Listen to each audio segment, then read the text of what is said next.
मेरे प्यारे छात्रों, चलिए अब हम लोग चलते हैं इतिहास के दूसरे पार्ट की तरफ। पहले पार्ट में हम लोगों ने डिस्कस किया यूरोप में की स्थिति के बारे में जो 1789 से पहले था। 1779 से पहले जो फ्रांस की स्थिति थी, उस स्थिति के अनुसार पूरे फ्रांस 3 वर्गों में बटा हुआ था।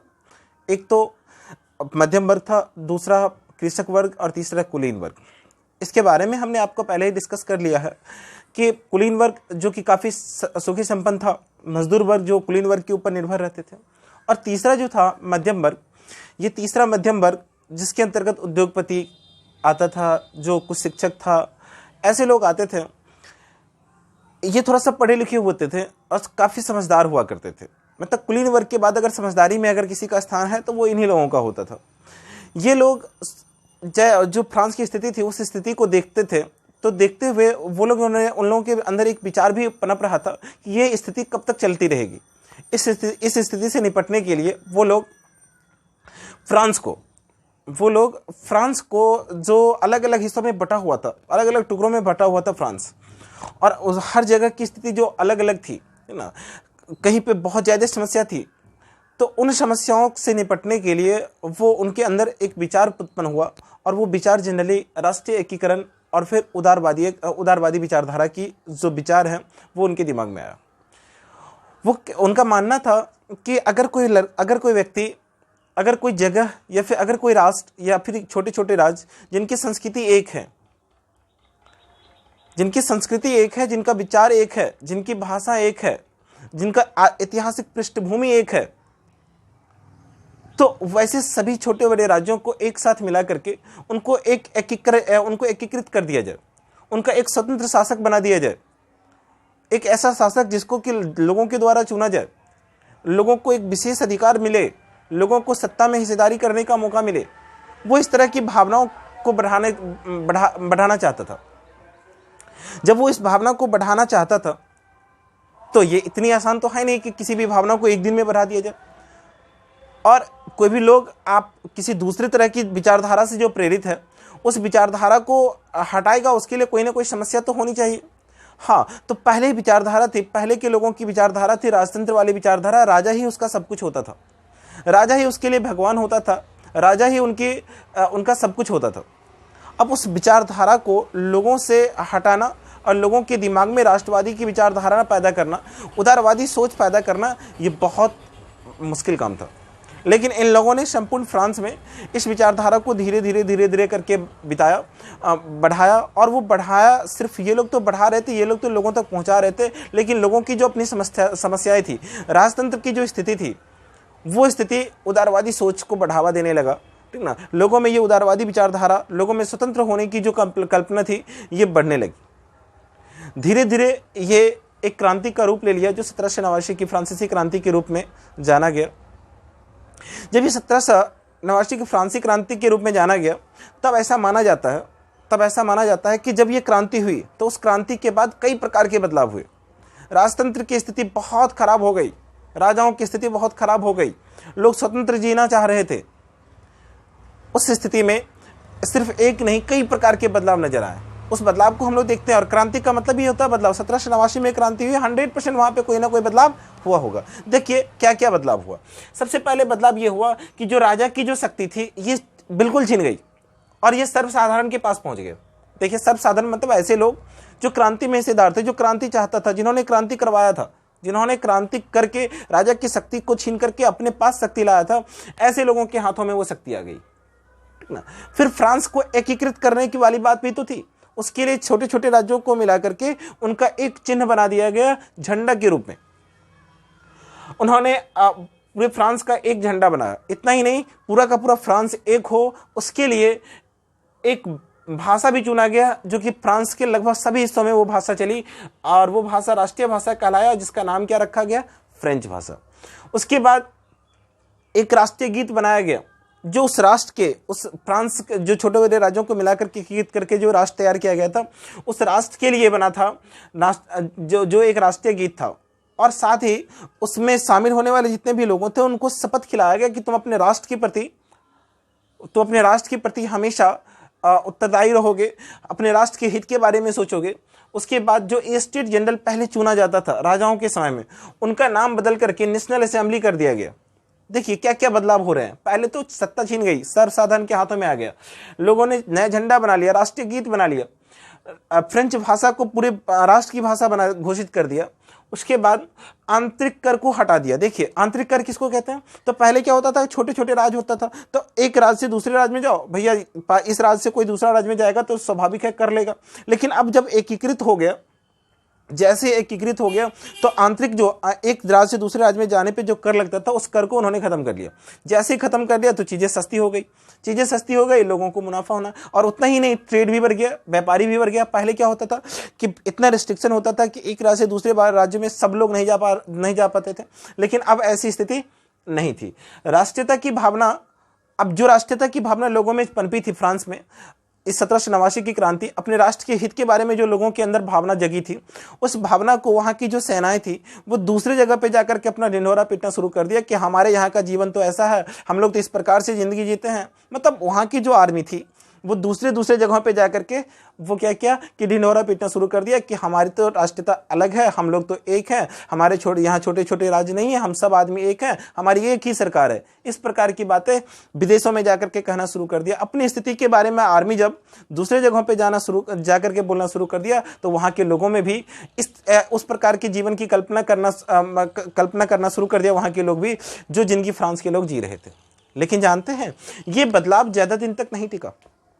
जो बदलाव आप देख पा रहे हो, जो फ्रांसीसी क्रांति के बाद मिला था हम लोगों को, वो बदलाव ज्यादा दिन तक नहीं चल सका। क्यों? क्योंकि फ्रांसीसी क्रांति के बाद राजाओं का काल खत्म हो गया था, वहां से प्रजातंत्र की स्थापना शुरू हो गई थी, लोगों को स्वतंत्र जीने की आदत लग गई थी।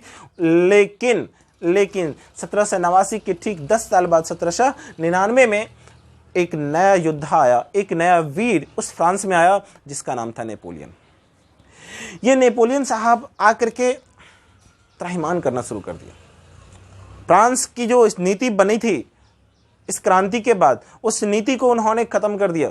बोला कि नहीं, ये नहीं चलेगा। तो फिर क्या होगी? अगर ये नहीं चलेगा तो फिर क्या होगा? बोला कि मेरा राज चलेगा, हम जो कहेंगे वो चलेगा। वो थोड़ा सा ताकतवर था, वो फिर से छोटे छोटे राज्यों को, अड़ोस पड़ोस के राज्यों को जीतता गया और फिर अपनी ताकत को बढ़ाते गया। कौन? नेपोलियन। जब ये ताकत को बढ़ाते गया तो वहां की स्थिति को नेपोलियन बहुत अच्छे तरीके से समझता था, और वो जानता था कि अब फ्रांस वो नहीं है जो आज से 10-20 साल पहले था। अब फ्रांस बदल चुका है, फ्रांस की भावना बदल चुकी है, फ्रांस के लोगों को जीने का तरीका बदल चुका है। और साथ ही नेपोलियन भी एक अच्छा साम्राज्यवादी था। नेपोलियन एक अच्छा शासक बनने के लिए उन्होंने क्या किया? उन्होंने एक समान कानून संहिता लाया। ध्यान रखिएगा, 1804 ईस्वी में नेपोलियन ने समान कानून संहिता लाया, जिसका नाम उन्होंने नेपोलियन कोड रखा। उस समान कानून संहिता में उन्होंने कई प्रकार की बातें की।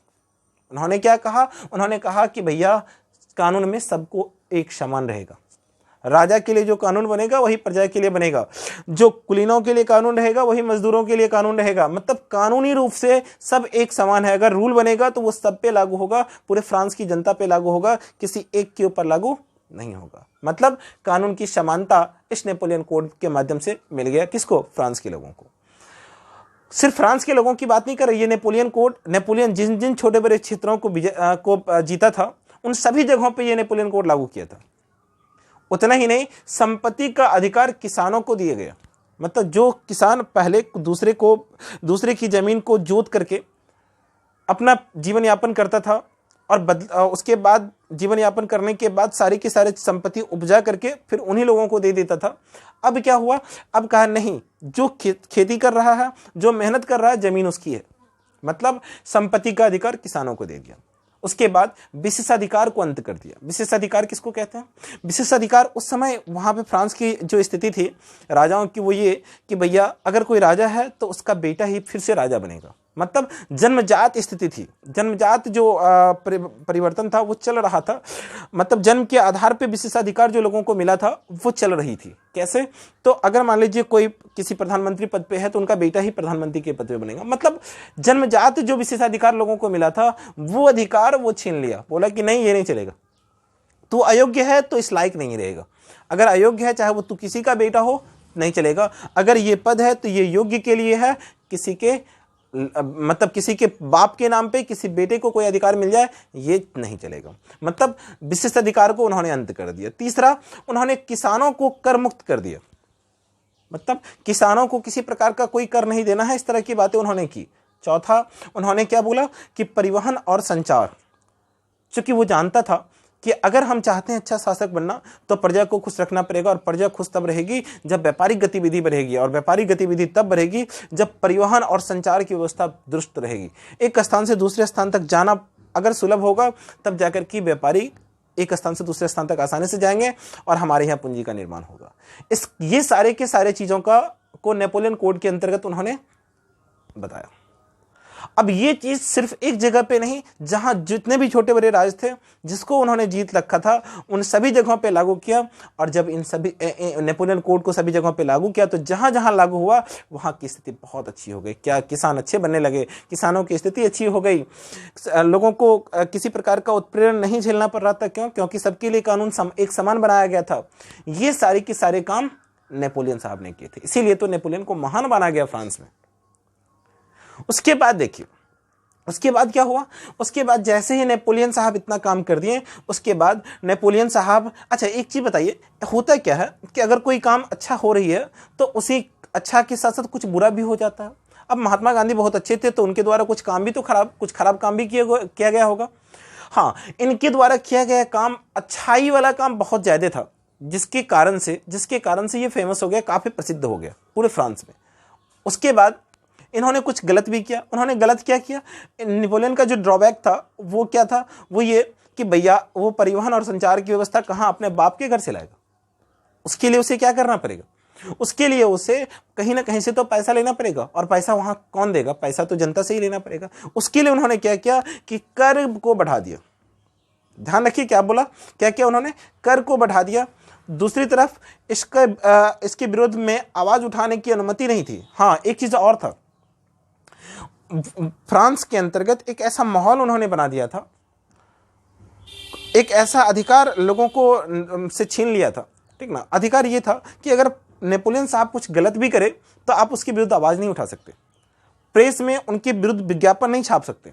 मतलब ये कि वो वहां के लोगों में अपने विरुद्ध आवाज उठाने की जो अनुमति थी वो किसी को नहीं दिया था। ये दूसरा था। तीसरी बात, उन्होंने, चूंकि उनका सपना था कि पूरे यूरोप में हमारा साम्राज्य हो, पूरे यूरोप में हमारा साम्राज्य हो, उसके लिए उनको अपनी सैन्य शक्ति मजबूत करनी थी। सैन्य शक्ति मजबूत करने के लिए लोगों को वो क्या करता था? सेना में भर्ती करता था। लेकिन कुछ लोग जो सेना में नहीं भी भर्ती होना चाहता था उनको जबरदस्ती सेना में भर्ती कराता था। भैया ये तो ज्यादती हो गई ना। मतलब ये इतना सारा अच्छा काम किया और ये 2-3 बुरा काम कर दिया उन्होंने। कोई बात नहीं, समय होता है, कर दिया। अब ये बुरा काम करने के बाद नेपोलियन कुछ ऐसा काम किए, मतलब ये तो नेपोलियन कोड की बात हमने किया, नेपोलियन का ड्रॉबैक हुआ। आखिर कौन कौन से कार्य किए थे नेपोलियन साहब अपने दरमियान 1799 से 1815 के बीच में? उन्होंने सबसे पहले क्या किया था? नेपोलियन कोड लाया था, जिससे कितने सारे फायदे हुए। उसके बाद जर्मन महासंघ का निर्माण किया था। देखिए, जर्मन जो था एक ऐसा राष्ट्र था जो कि बहुत मतलब कई टुकड़ों में बटा था। मतलब ये समझिए कि अभी जितना बड़ा जर्मन आप देख पा रहे हो, ये 300 टुकड़ों में बटा हुआ था। उनको उन्होंने क्या किया कि जोड़ करके एकीकृत करते उन्होंने 39 राज्यों का एक संघ बना दिया। किसको? पूरे जर्मनी को 39 राज्यों का एक महासंघ बनाया।